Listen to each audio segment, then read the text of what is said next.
नमस्कार, मी कपिल. तुम्हा सगळ्यांचं खूप खूप स्वागत. माझ्यासोबत आहेत सुपरस्टार प्रसाद हो. दादा, सगळ्यात महत्त्वाचं खूप खूप अभिनंदन. आमच्या सगळ्यांसाठी प्राऊड मोमेंट आहे, कारण जी अचिव्हमेंट तुला मिळाली आहे ती खरं तर एक मराठी माणूस म्हणून आमच्या सगळ्यांना खूप आनंद देणारी आहे. सगळ्यात पहिलं अभिनंदन. थँक्यू, धन्यवाद. आणि सगळ्यात महत्त्वाचा प्रश्न की जेव्हा तुझ्यापर्यंत ही बातमी आली की ह्या दोन महत्त्वाच्या याच्यात तुझी नोंद झालेली आहे, ही एवढी मोठी अचिव्हमेंट तुला मिळालेली आहे, रिॲक्शन काय?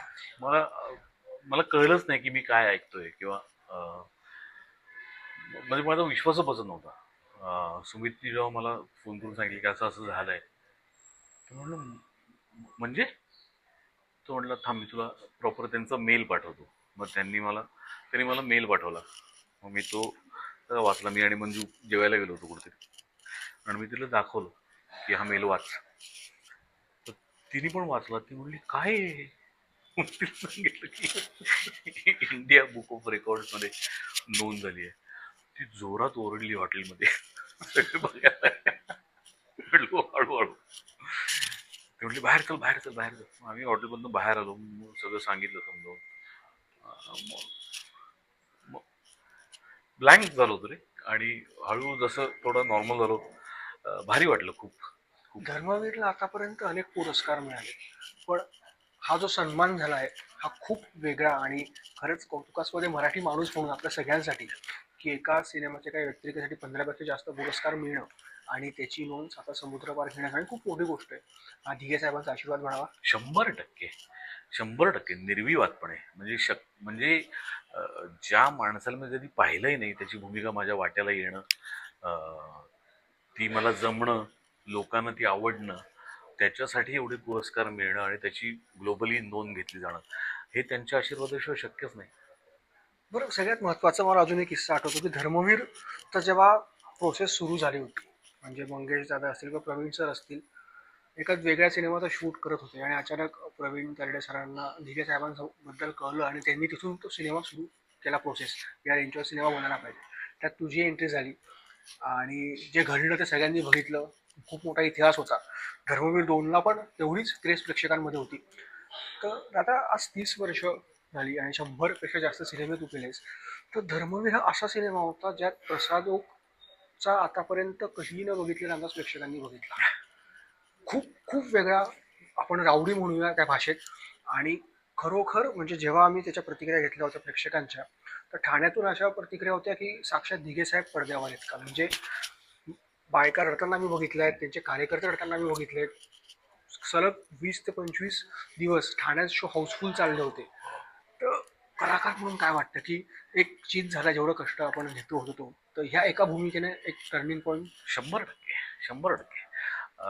मी मगाशी पण म्हणालो की काम तर सगळेच जण करत असतात, आणि खोटं कशाला बोलायचं. प्रत्येक कलाकाराला असं वाटत असतं की आपल्याला आपल्या नावावर जमा होईल असा एकतरी चित्रपट मिळावा.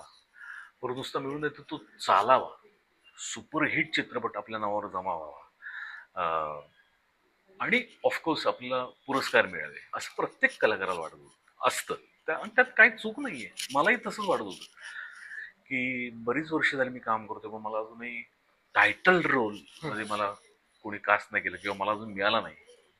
मिळालं पाहिजे. मी वाट बघतोय, वाट बघतोय, वाट बघतोय. आणि धर्मवीरच्या निमित्ताने असं म्हणतात सगळी स्वप्न पूर्ण होईल. मला टायटल रोल पण मिळाला. चित्रपट धुवाधार चालला, हो हो ब्लॉकबस्टर, हो हो. सुपरहिट. आणि सगळीच्या सगळे पुरस्कार त्या वर्षातले मला मिळाले. आणि आज दोन मोठ्या विश्वविक्रमांमध्ये माझी नोंद होतीये. अजून एका कलाकाराला करूया काय काय हवं असतं पाहिजे. एका चित्रपटाला. पण या क्षणी मला मंगेश देसाई, प्रवीण तरडे यांचे मनपूर्वक आभार मानावेसे वाटतात, ज्यांच्यामुळे हा सिनेमा झाला, मी ही भूमिका करू शकलो. आणि अर्थातच साहेबांचा आशीर्वाद, त्याशिवाय काही शक्य नव्हतं. आणि या सिनेमाच्या निमित्ताने दोन चांगले मित्र पण तुला मिळाले, मंगेश देसाई आणि प्रवीण तरडे. ते माझे खूप जुने मित्र पण होते. याच्या निमित्ताने घट्ट घट्ट मैत्री. मैत्री झाली. हा, प्रवीणची तर माझी पुण्यापासून मैत्री होती. मंगेश सुद्धा मी, म्हणजे मंगेश आणि मी म्हणजे मी 98-99 साली मुंबईत आल्यानंतर पण पुण्याच्या एका निर्मात्याचं नाटक करत होतो, ज्याच्यात मंगेश आणि मी एकत्र काम करत होतो. तर तेव्हापासूनची आमची मैत्री, म्हणजे तेव्हा प्रयोग संपला की आम्ही स्वारगेटला जाऊन लाल डब्याची एसटीनी मुंबईला यायचो. मी बोरिवलीची पकडायचो, तो ठाण्याची पकडायचो. तेव्हा तेव्हा स्ट्रगलचा हा, काळ तो. तेव्हापासूनच्या आमच्या आठवणी आहेत. तेव्हापासूनची आमची मैत्री आहे. पण या चित्रपटाच्या निमित्ताने ती 100% जास्त घट्ट झाली. बरं, एक सगळ्यात महत्त्वाचा प्रश्न, अभिनेता म्हणून तसा तो आम्ही आता बघतोच आहे, पण पुन्हा एकदा दिग्दर्शकाच्या खुर्चीवर कधी बसणार? हे बघ, काम तर चालूच आहे.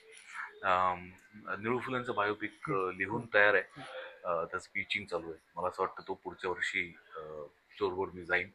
अजून एक मोठा चित्रपट मी करतोय दिग्दर्शित. त्याची अनाऊन्समेंट ऑफिशियली मला करता येत नाही आता. मी खूप इगर आहे करायला, पण करू शकत नाही. पण ती पण मी लवकरच करीन. मला असं वाटतं महिन्यात 1.5 महिन्यात मी त्याची अनाऊन्समेंट करीन. आणि निळू फुलेंचा बायोपिक झाला की मी भद्रकाली नावाचा सिनेमा, जो बऱ्याच वर्षांपासून पेंडिंग आहे, तो सिनेमा सुरू होईल.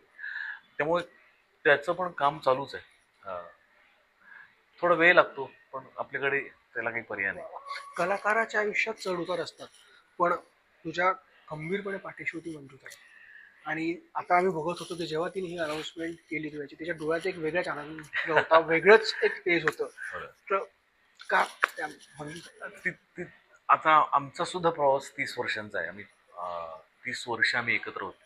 आणि मी मुंबईत आलो ते तिच्यामुळे आलो. तिने फोर्स केला मला की पुण्यात जास्त वेळ थांबू नको, पुण्यात काही होणार नाही, मुंबईत गेलास तरच काहीतरी होईल. 95-96 सालची गोष्ट आहे, कारण तेव्हा काहीच कॅनव्हास पुण्यात नव्हता. जे काही आपल्या इंडस्ट्रीज व्हायचं ते सगळं मुंबईत व्हायचं. सो तेव्हा लग्न पण झालं नव्हतं माझं, पण तरीसुद्धा ती म्हणली जा तू मुंबईत. मग मुंबईत येऊन 2-3 वर्ष थोडी सुरुवात झाली कामाची. मग मी पुण्यात जाऊन परत तिच्याशी लग्न केलं आणि मग तिला मुंबईत घेऊन आलो. सो प्रत्येक वळणावरती, प्रत्येक चढउतारावरती ती माझ्या सोबत खंबीरपणे उभी आहे. आणि आज हा जो काही मी दिवस बघतोय त्याच्यात जे 1% यश आहे, 1.5% यश आहे, त्याच्यात 100% तिचा सहभाग आहे, तिचा वाटा फार मोलाचा आहे. कारण उतारावर आपल्याबरोबर कोण आहे हे जास्त हो, महत्वाचं हो, आहे. हो. यशाची कमान चढती असेल की सगळेच बरोबर येतात. उगवता सूर्याला नमस्कार आपण हो. म्हणतो. पण जेव्हा उतार आहे तेव्हा आपल्याबरोबर तितक्याच खंबीरपणे कोणीतरी असणं गरजेचं आहे. आणि जे ती कायम करत आली आणि इथून पुढे ती माझ्याबरोबर खंबीरपणे शेवटपर्यंत असणार. अं, आम्ही आमचा एक आम्ही दोघं आहोत असं मला वाटत नाही. आम्ही एकत्रच आहोत. आमचा प्रवासच तो एकत्र इतक्या वर्षांचा आहे. आणि प्रत्येक चित्रपटाच्या बाबतीत सुद्धा म्हणजे आता आता धर्मवीरच्या बाबतीत बोलायचं झालं तर 55-56 दिवसाचं पहिल्या भागाचं शूटिंग आहे. 45 दिवसाचं दुसऱ्या भागाचं शूटिंग. एवढे दिवस मी ठाण्यालाच जाऊन राहिलो होतो. धर्मवीर 1च्या वेळेला तर मी कांदिवलीला राहायचो, 2च्या वेळेला मी अंधेरीत शिफ्ट झालो, पण दोन्ही वेळेला मी ठाण्यातच जाऊन राहायचो. सो 50-60 दिवस नवरा घरातच नाहीये, तिला एकटीला सगळं सांभाळायला लागतंय. या गोष्टीचं खूप कौतुक करायला हवं. अं, ते बघताना खूप सोपं वाटतं, पण ती अवघड गोष्ट आहे खूप, की 50-60 दिवस नवरा घरातच नाहीये, सगळ्या गोष्टींची काळजी आपल्याला घ्यायला लागते. पण ते ती खंबीरपणे करत आली आणि त्यामुळे मी माझं काम करू शकतो. त्यामुळे तिचं महत्त्व खूप खूप आहे. मागे वळून बघितलं तर जसं आता मंजुताबद्दल आपण बोललो, तर असे अनेक व्यक्ती असतील की ते चढ उतारात सोबत आहेत, जे खंबीर तुझ्या पाठीशी अनेक वेळेस उभे राहिलेत, वादळ आले असतील, बऱ्याच गोष्टी असतील. तर आज तुला आपल्या माध्यमातून जर त्या गोष्टी, त्या व्यक्तींबद्दल बोलायचं असेल तर कोण आहेत त्या किंवा त्यांचे आभार? आणि एकतर माझा सगळा प्रवास फार अत्यंत प्रेमाने, आपुलकीने, जिव्हाळ्याने बघणारा माझा मित्र आज नेमका नाही आहे, अतुल परचुरे. आज तो असता तर त्याच्या चेहऱ्यावरती प्रचंड आनंद आला असता 100%. सो या सगळ्या प्रवासात अतुल आणि आम्हाला खूप वेळोवेळी मानसिक सपोर्ट खूप प्रचंड प्रमाणात केला. मंजूला स्पेशली, की प्रत्येक वेळेला जेव्हा आम्ही घर घ्यायचो तेव्हा तो विचारायचा की काय घराची किंमत आहे, कसं तू फेडणार आहेस लोन, मला सगळं सांग, का आत्ता प्रसादचं काय काम चालू आहे, किती इन्कम आहे. सो मोठ्या भावासारखा तो काय माझ्याबरोबर होता. अं, तर अतुलचं नाव अगदीच प्रकर्षाने घ्यायला हवं. आणि इतरही अनेक मित्र माझे, पुष्कर इतक्या हो, वर्षांचा मित्र आहे, पुष्कळाचं. जित्या जोशी इतक्या वर्षांचा मित्र आहे, संतोष जुवेकर आहे, मंदार देवस्थळी आहे. अं, खूप खूप मित्र आहेत. अं, किती जणांची नाव घेऊ. बरं, जेव्हा तुला हे कळलं की हा याच्यात नोंद झालेली आहे आणि जेव्हा ते लोक तुझ्या घरी येणार होते, तर तू खूप कॅज्युअल होतास म्हणे तेव्हा तुला तेव्हा गांभीर्य नव्हतं की आपण एवढ्या मोठ्या याच्यासाठी आपली नोंद झाली आहे किंवा नाही नाही नाही नाही, असं नाही. गांभीर्य तर ऑफकोर्स होतं, कारण विश्वविक्रम आहेत दोन्ही. पण ती येणारी माणसं कोण असणार आहेत काही माहीत नव्हतं. तर मी म्हणलं की आपण आपलं इंडियन पारंपरिक पद्धतीने त्यांच्या समोर जाऊ. म्हणजे मी छान कुर्ता, सलवार कुर्ता, आणि मंजूनी पण साडी बिडी, अशा व्यवस्थित त्यांना टिपिकल आपले पोहे, खोबऱ्याची बर्फी, असं त्यांचं टिपिकल आपल्या पद्धतीने त्यांचं स्वागत केलं. अं, त्यामुळे त्यांना पण प्रचंड आनंद झाला की एक एक घरगुती, एक काय म्हणतात, अं, कुठेही प्रोफेशनली आम्ही त्यांना रिसीव्ह नाही केलं. अत्यंत होमली, एखाद्या मित्राकडे आल्यासारखं त्यांना वाटलं, आणि त्यामुळे ते पण खूप खुश झाले. सो टेन्शन हे होतं की ते कसे रिॲक्ट होतील, किंवा त्यांनी चित्रपट पाहिला आहे का. तर त्या सगळ्यांनी चित्रपट पाहिला होता. हां, जी माणसं आली त्यातला एकच मराठी होता, पण बाकी सगळे मराठी नव्हते. एक बंगाली माणूस होता, एक पंजाबी होता. पण त्या सगळ्यांनी चित्रपट पाहिले होते आणि खूप भरभरून ते बोलत होते चित्रपटाबद्दल. आणि इंडिया बुक ऑफ रेकॉर्ड्स तर कुरिअरने आलं घरी. पण त्यांची ह्या दोन्हीची प्रोसेस खूप मोठी होती. एकाच वेळेस दोघं सर्व. नाही, इंडिया बुक ऑफ रेकॉर्ड्स आधी आलं, आणि 1-2 दिवसात हे आलं, global book of excellence. Thank you so much. जाता जाता तो प्रश्नाशिवाय इंटरव्ह्यू पूर्णच होऊ शकत नाही. ज्या सिनेमामुळे हा विक्रम झाला आहे त्याचा तिसरा भाग कधी बघायला मिळणार? तर तिसरा भाग मलाही, मी पण खूप उत्सुक आहे की कधी बघायला मिळेल आणि तो कधी सुरू करतायत. पण प्रवीण तरडे आता देऊळबंद हो 2 मध्ये हो बिझी होता. काल परवाच त्याचं शूटिंग हो संपलं. मंगेश त्याच्या इतर अभिनयाच्या कमिटमेंट्समध्ये बिझी आहे. तर या दोघांना जेव्हा वेळ मिळेल तेव्हा ते दोघं ठरवतील आणि अनाऊन्स तुमचा करतील. झाला एकमेकांशी फोन काही एवढ्या 1-2 अं, दिवसात अचिव्हमेंट नंतर? नाही, देऊळबंदच्या वेळेला प्रवीणचं माझं फोन काय, मी मी कामच केलंय हो त्याच्यात, गेस्ट हो. अपीअरन्स आहे माझा.